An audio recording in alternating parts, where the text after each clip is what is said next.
embracing our Irish heritage. I'll remind you that we have a test on Thursday. What? I shall give you your, I have marked your assignments and I shall give you those back just as soon as I write down the marks that I have given you. But we shall continue on first of all with some applications of circular motion.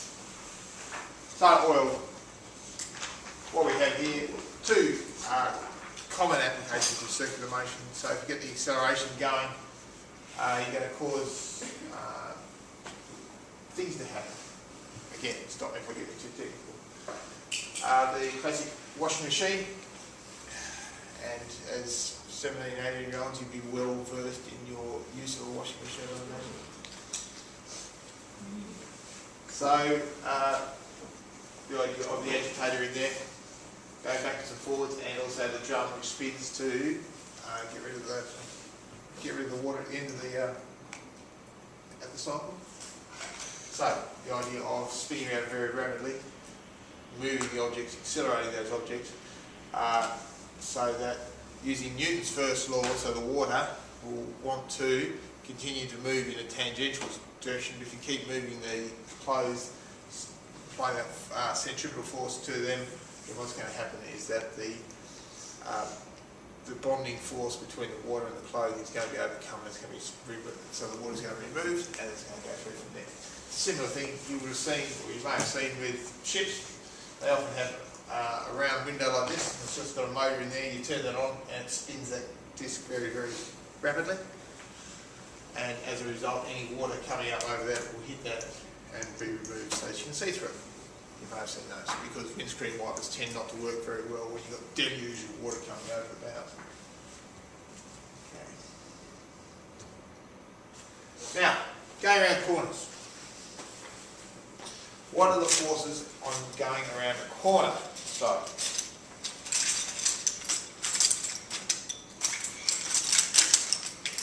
if we do have our car, or we do have our corner such as this, then we have, looking down on our car on top of that, now in order to go, I mean, if there were no forces laterally, then what that do is that car would keep going in that direction.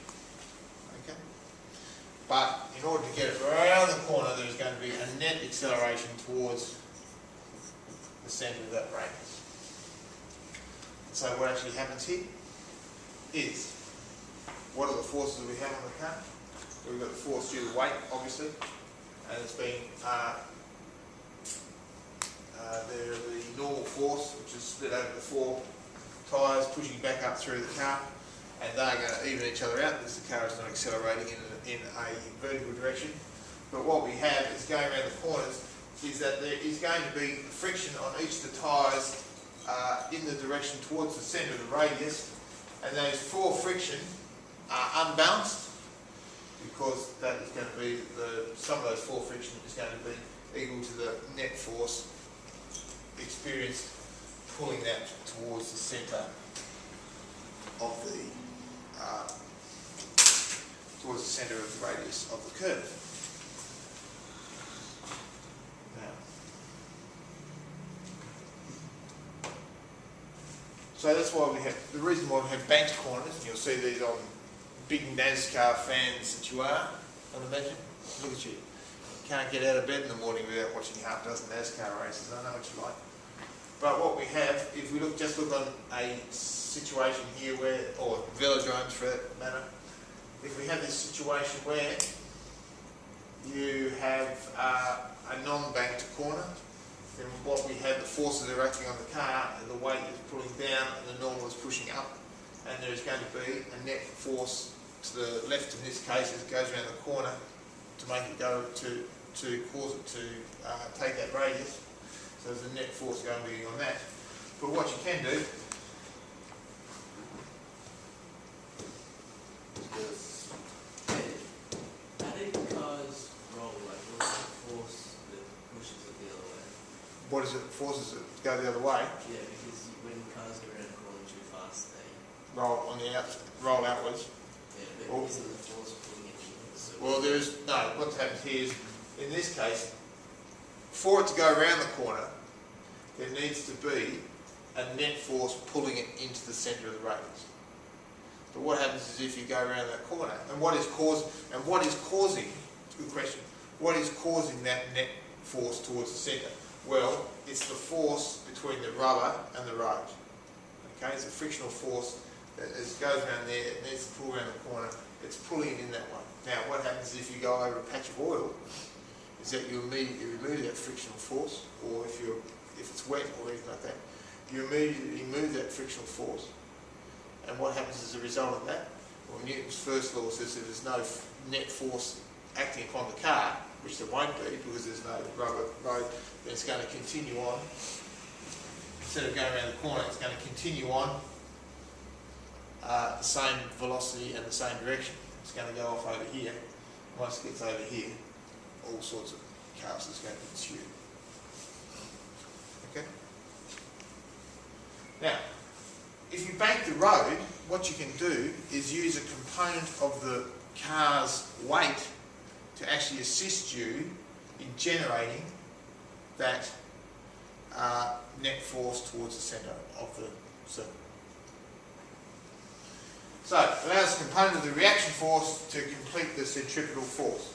So what happens here is by banking the road, the centripetal force is now banking towards there, in towards, so it's still got the weight which is going vertically, but the normal force is actually banked at right angles to the camber of the road. And what that means is there is now a component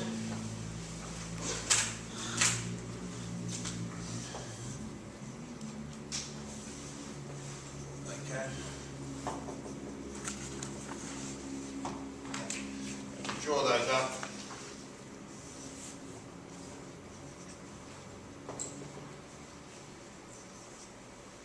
There's the sum of those forces. Now includes a component that's actually going. So it actually now includes a component that's actually going parallel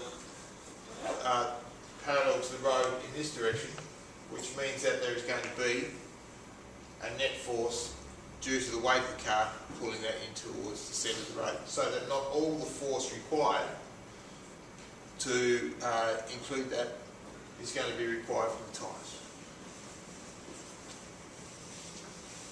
Does that make sense, Stephen? Okay. Alright. Okay. Alright. Well, what sort of things can you do with that? We can do this.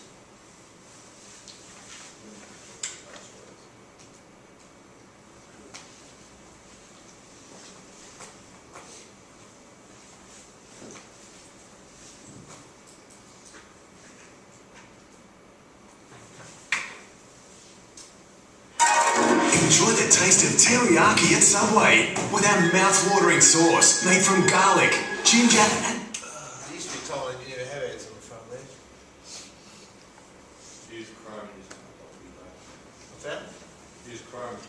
Right. Welcome back. Right, I'm really excited about this next item because it's the biggest and bestest thing Fifth Gear has ever done. Hell yeah, check this out. Who remembers these? Hot Wheels Loop the Loop. Come on, Tom, set one down. There we go. Yes, but what we wanted to know is, could you do that in a real-life, family-sized car? Yeah, we gave the job to our friendly neighbourhood stuntman, Steve Trulia, but we wanted some questions answering first. How fast would he have to go? Would the car stick to the road? And would he black out under the G-forces?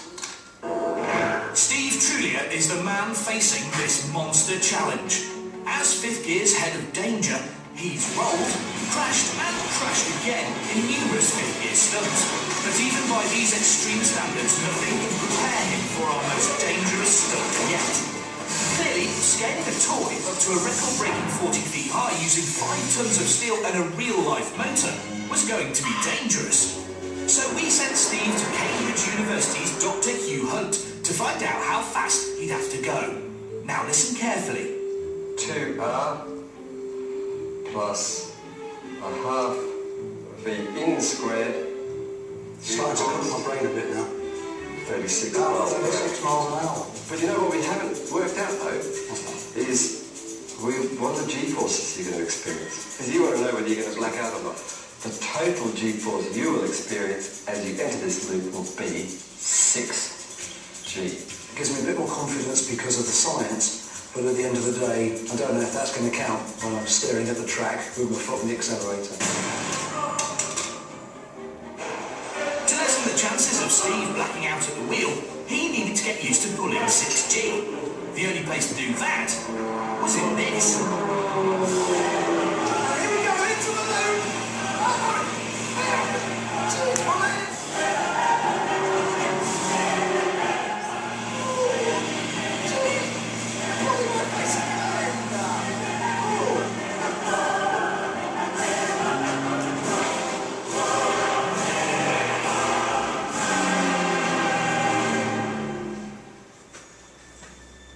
Stunt day.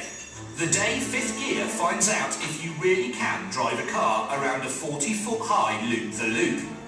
If successful, stuntman Steve Trulia will set a new world record. If he fails and falls out of the loop, the massive deceleration forces as he hits the ground could be fatal. The entry speed is therefore literally a matter of life or death, so Steve verified the car's speedo with GPS 36, 37, and then checked again with a calibrated radar gun. 36 miles an hour had been calculated as the ideal entry speed. Slower than this, and he'd fall. Much faster, and the G-forces would knock him unconscious and exert a dangerous force on the ramp's structure. The Toyota Aygo Steve had chosen for the stunt had been heavily modified to make it strong enough and hopefully safe enough should things go wrong. Here we go, this is it.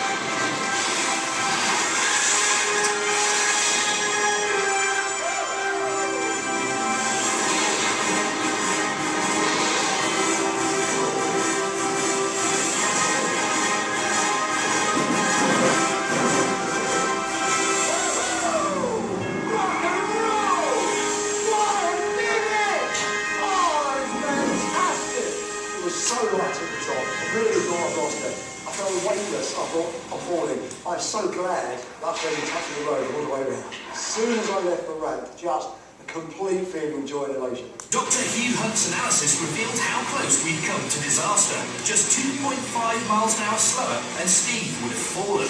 And here we go. 1 mile an hour faster and the extra friction caused by the scraping would have made him fall as well. Steve hit it spot on, so take a moment to savour the world record for driving a car around the largest loop-the-loop. Chances are you'll never see it executed so perfectly ever again.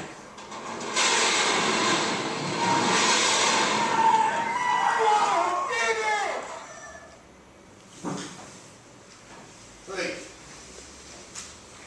So now you don't have to try.